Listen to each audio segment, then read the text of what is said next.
সাতকুড়ার কুলদীপ দাসের নেটের সাফল্য সংবর্ধনা জানালো গতেশ্বরী কৃষি উন্নয়ন সমিতি।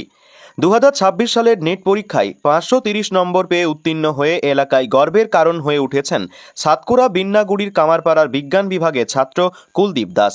তার এই সাফল্যে পরিবার ও এলাকাবাসীর মধ্যে খুশির আবহ তৈরি হয়েছে। কুলদীপের বাবা কনেশ্বর দাস একটি সারের দোকানে কর্মরত। সাধারণ পরিবারের সন্তান হয়েও কঠোর পরিশ্রম ও একাগ্রতার মাধ্যমে এই সাফল্য অর্জন করেছেন কুলদীপ। তিনি জানান, ভবিষ্যতে একটি ভালো মেডিকেল কলেজে ভর্তি হয়ে চিকিৎসক হওয়ার লক্ষ্যে আরও পড়াশোনা চালিয়ে যেতে চান। নিজের এই সাফল্যের পিছনে মা বাবা এবং দাদার অবদানের কথা বিশেষভাবে উল্লেখ করেন কুলদীপ। তাদের উৎসাহ ও সহযোগিতায় তাকে লক্ষ্যে পৌঁছাতে অনুপ্রাণিত করেছে বলে জানান তিনি। কুলদীপের এই কৃতিত্বকে সম্মান জানিয়ে গতেশ্বরী কৃষি উন্নয়ন সমিতির পক্ষ থেকে ফুলের তোড়া দিয়ে সম্বর্ধনা প্রদান করা হয়। অনুষ্ঠানে উপস্থিত ছিলেন সমবায় সমিতির সম্পাদক মাধব বর্মন, ম্যানেজার রঞ্জিত রায়, এলাকার পঞ্চায়েত সদস্যা সুচিত্রা রায়, সাতকুড়া বুথের পঞ্চায়েত সদস্য দেবাশিস রায় সহ সমিতির অন্যান্য সদস্য ও বিশিষ্ট ব্যক্তিরা। উপস্থিত সকলকেই কুলদীপের উজ্জ্বল ভবিষ্যৎ কামনা করেন এবং তার এই সাফল্য আগামী প্রজন্মকে অনুপ্রাণিত করবে বলে আশাবাদ ব্যক্ত করেন। সাতকুড়া থেকে আমাদের প্রতিনিধি।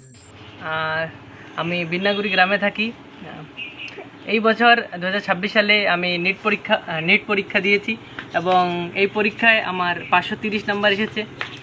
যেহেতু এসসি ক্যাটাগরি, তাই 530 নাম্বারে একটা ভালো কলেজ পাওয়া যাবে আর কি, medical college, government medical college. আর এই সাফল্যের পিছনে আমার ফ্যামিলির, আমার দাদার অনেক স্যাক্রিফাইস রয়েছে, যা আমি হয়তো সামনে বলে করতে পারবো না, বোঝাতে পারবো না। আর যদি আমার পড়াশোনা নিয়ে বলি, তাহলে আমি ক্লাস 10 পর্যন্ত জেএনবি জলপাইগুড়িতে পড়েছি।